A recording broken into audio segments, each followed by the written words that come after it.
की तरफ से मैं बहुत संक्षेप में छोटी सी बात आपसे अपील करना चाहती हूं। जो कौम अपनी बड़ाई करती रहती है, अपना आत्मचिंतन नहीं करती, उसकी गति रुक जाती है प्रगति की। पहले भी बात कही गई, लेकिन मैं 3 चीजों की तरफ आपका ध्यान दिलाना चाहती हूं। हमारी युवा पीढ़ी बड़ी आकर्षित हो रही है।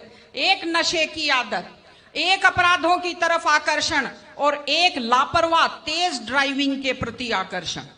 महिलाओं के नाम से लॉटरी डाली एप्लीकेशन लगाते हैं और महिला जो घर की लक्ष्मी होती है उसका नाम बाजार में दारू के ठेके के ऊपर लिख देते हैं। एक खास चीज जो मैंने देखी बड़ी नकारात्मक, अपनी अपनी जाति के अपराधियों का पक्ष लेना शुरू कर दिया है। सबने पितर बना दिया है अपनी अपनी जाति के अपराधियों को। ये अपराधी खुद बर्बाद होते हैं और अपने पीछे पूरी युवा पीढ़ी को बर्बाद करते हैं। मैं आपको एक उदाहरण देती हूं। एक ऐसे शख्स, एक ऐसे खिलाड़ी दिल्ली के, जिन्हें आज मेडल जीते हुए लोगों की गिनती में होना चाहिए था पहलवानी में, अपराध के कारण आज दिल्ली में जेल की सलाखों के पीछे बैठे हैं। ये हमारे लिए दुख की और शर्म की बात है। और तीसरी चीज, तेज ड्राइविंग। 1 लाख युवक, बाकी बड़े उम्र के लोग अलग हैं, 1 लाख युवक जान गंवाते हैं हर साल लापरवाह ड्राइविंग के कारण। आप सोचिए, 25 साल लगते हैं एक बच्चे को पालकर बड़ा करने में और 25 सेकंड में लापरवाह ड्राइविंग के कारण वो लाश में बदल जाता है। क्या बीतती होगी उस मां के ऊपर जो अपने जाते हुए बेटे की पीठ देखती है और आते हुए बेटे का मुंह नहीं देख पाती।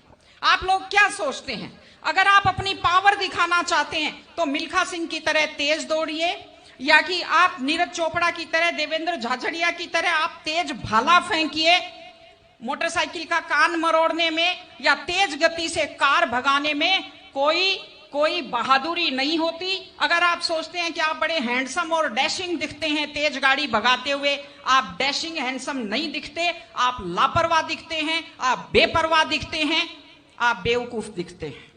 इसलिए कम से कम सड़क पर जब भी गाड़ी चलाएं, आप ध्यान से गाड़ी चलाइए। आपकी जिंदगी आपके माता पिता की भी है। एक छोटी सी चीज और कहना चाहती हूं।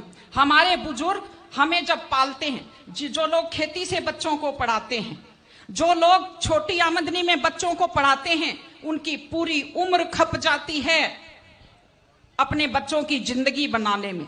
और उसके बाद दुख का विषय है, बड़ा पीड़ादायक सीन मैं कई जगह देखती हूं कि एक माँ बाप मेहनत करते हुए हाथों में आइटन पड़ जाते हैं, एड़ियां फट जाती हैं, कपड़े मैले फट जाते हैं, और उसके बाद जब बेटे को पढ़ा लिखा कर तैयार करते हैं, उसके बाद पढ़ी लिखी बड़े घर की थोड़ी बेटी आ जाती है तो माँ बाप की तरफ ध्यान नहीं देते। आज हमारे 60-70% घरों में हालत यह है कि बुजुर्गों को रोटी तो मिल रही है लेकिन इज्जत से रोटी नहीं मिल रही। इस चीज को बदलने की जरूरत है। माँ बाप, मैं आपसे कहती हूं, जैसी भी परिस्थिति होती है, माता पिता आपको राजकुमार की तरह पालते हैं। आपकी भी ड्यूटी है, जैसी आपकी हैसियत है, बुढ़ापे में उनको बादशाहों की तरह से रखिए, उनकी सेवा कीजिए, उनका सम्मान कीजिए। वो अपनी जिंदगी आपके लिए कुर्बान कर देते हैं। और माताएं बहनें बैठी हैं, एक छोटी सी लास्ट बात जो मैं कह रही हूं, बेटियों को समझदार बनाइए, बेटियों को बेटा मत बनाइए, क्योंकि बेटे तो लापरवाह होते हैं। बेटियों को समझदार बेटी बनाइए। जब वो घर से बाहर जाती है तो उसको समझाइए कि वो साथ अपने घर की इज्जत लेकर के जाती है। बेटियों को समझाइए कि कैसे लोग मीठी मीठी बातों का जाल लेकर शिकारियों की तरह से घूमते हैं। और अपनी बेटी को संस्कार दीजिए कि वो जिस घर में जाए अपने सास ससुर की सेवा करे। आजकल मैंने नया ट्रेंड देखा है, बेटियां माँ मम्मी की तो बहुत चिंता करती है लेकिन सास की चिंता नहीं करती हैं। ये गलत चीज है। औरत घर की धुरी होती है। अगर वृद्ध लोगों की चिंता नहीं करेंगे तो हमारे वृद्ध लोगों को सुरक्षा कैसे मिलेगी, उन्हें सम्मान कैसे मिलेगा, इनकी जिंदगी खुश कैसे होगी।